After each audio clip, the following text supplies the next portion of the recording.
अध्याय 3। यहोशू सवेरे उठा और सब इस्राएलियों को साथ ले शित्तीम से कूच कर यरदन के किनारे आया, और वे पार उतरने से पहले वहीं टिक गए। और 3 दिन के बाद सरदारों ने छावनी के बीच जाकर प्रजा के लोगों को ये आज्ञा दी, जब तुमको अपने परमेश्वर यहोवा की वाचा का संदूक और उसे उठाए हुए लेवीय याजक भी देख पड़ें, तब अपने स्थान से कूच करके उसके पीछे पीछे चलना, परंतु उसके और तुम्हारे बीच में 2000 हाथ के लगभग अंतर रहे। तुम संदूक के निकट न जाना, ताकि तुम देख सको कि किस मार्ग से तुमको चलना है, क्योंकि अब तक तुम इस मार्ग पर होकर नहीं चले। फिर यहोशू ने प्रजा के लोगों से कहा, तुम अपने आप को पवित्र करो, क्योंकि कल के दिन यहोवा तुम्हारे मध्य में आश्चर्य कर्म करेगा। तब यहोशू ने याजकों से कहा, वाचा का संदूक उठाकर प्रजा के आगे आगे चलो। तब वे वाचा का संदूक उठाकर आगे आगे चले। तब यहोवा ने यहोशू से कहा, आज के दिन से मैं सब इस्राएलियों के सम्मुख तेरी प्रशंसा करना आरंभ करूंगा, जिससे वे जान लें कि जैसे मैं मूसा के संग रहता था, वैसे ही मैं तेरे संग भी हूं।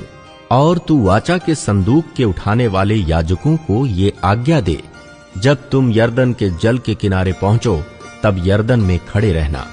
तब यहोशू ने इस्राएलियों से कहा, पास आकर अपने परमेश्वर यहोवा के वचन सुनो।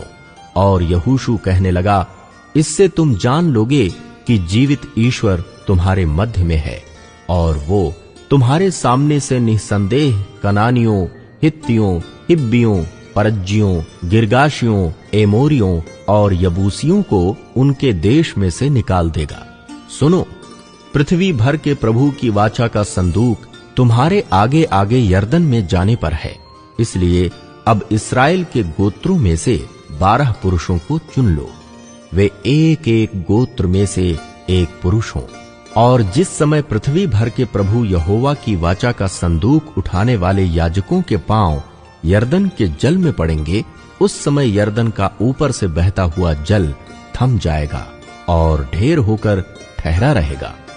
इसलिए जब प्रजा के लोगों ने अपने डेरों से यरदन पार जाने को कूच किया, और याजक वाचा का संदूक उठाए हुए प्रजा के आगे आगे चले, और संदूक के उठाने वाले यरदन पर पहुंचे, और संदूक के उठाने वाले याजकों के पांव यरदन तीर के जल में डूब गए। यरदन का जल तो कटनी के समय के सब दिन अपने तट के ऊपर बहा करता है। तब जो जल ऊपर की ओर से बहा आता था, वो बहुत दूर अर्थात आदाम नगर के पास, जो सारतान के निकट है, रुककर एक ढेर हो गया और दीवार सा उठा रहा। और जो जल आराबा का ताल, जो खारा ताल भी कहलाता है, उसकी ओर बहा जाता था, वो पूरी रीति से सूख गया, और प्रजा के लोग यरीहो के सामने पार उतर गए।